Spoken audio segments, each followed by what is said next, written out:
Bom dia, crianças da Escola Bíblica Dominical.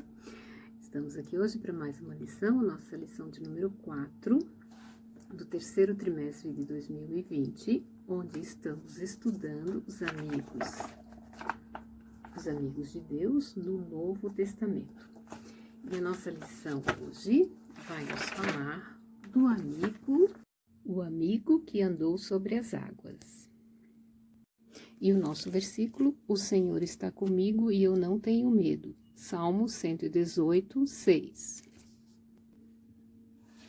Então, crianças, vamos para a nossa lição, que está lá no livro de Mateus, no capítulo 14, dos versículos 22 até o 33. E vai nos contar que quando Jesus falou para os seus discípulos pegarem um barco e atravessarem até o outro lado. Então, a tia fez um desenho aqui do barco, né? O mar aqui. Estavam os 3 discípulos no barco. Aí, de repente, veio uma grande tempestade, né?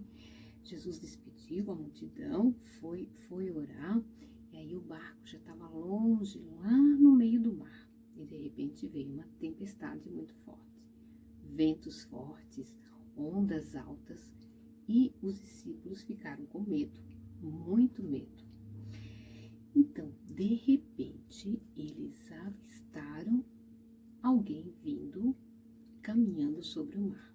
Eles olharam de longe e eles acharam que fosse, sabe o quê? Um fantasma. Vocês acreditam em fantasma? Não, né, crianças? Fantasmas não existem. E sabe quem estava caminhando sobre as águas? Jesus.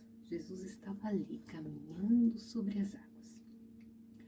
Aí o Pedro lá no barco falou para Jesus: "Ah, Jesus, se for tu mesmo, então eu quero ir até você."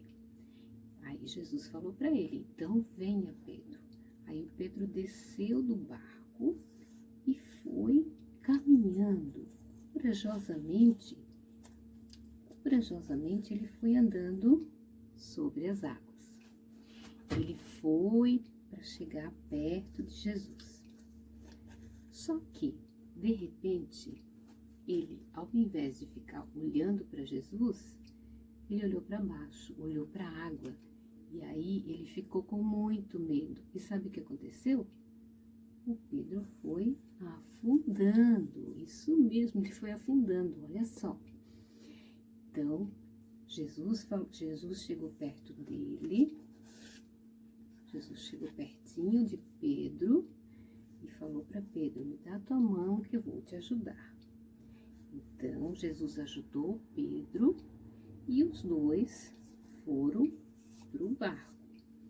Jesus ajudou o Pedro a ir até o barco. E aí Jesus entrou no barco com eles. Então, crianças, como nós aprendemos na lição, né?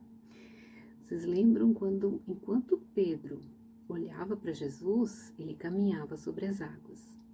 No momento que Pedro deixou de olhar para Jesus, quando ele olhou para a água, né, para aquilo que estava ao redor dele, ele sentiu medo e ele afundou. Então, nós precisamos ter os nossos olhos firmados em Jesus, porque assim todo medo vai para longe, né? Então, como o versículo que nós aprendemos nessa lição: "O Senhor está comigo e eu não tenho medo." Salmo 118, 6. A tia deseja que essa palavra esteja firmada no coração de vocês, crianças. Que quando vocês sentirem medo, vocês sempre lembrem que o Senhor está com vocês e vocês não precisam sentir medo. Então, permaneçam firmes em Jesus. Amém? Que Deus os abençoe.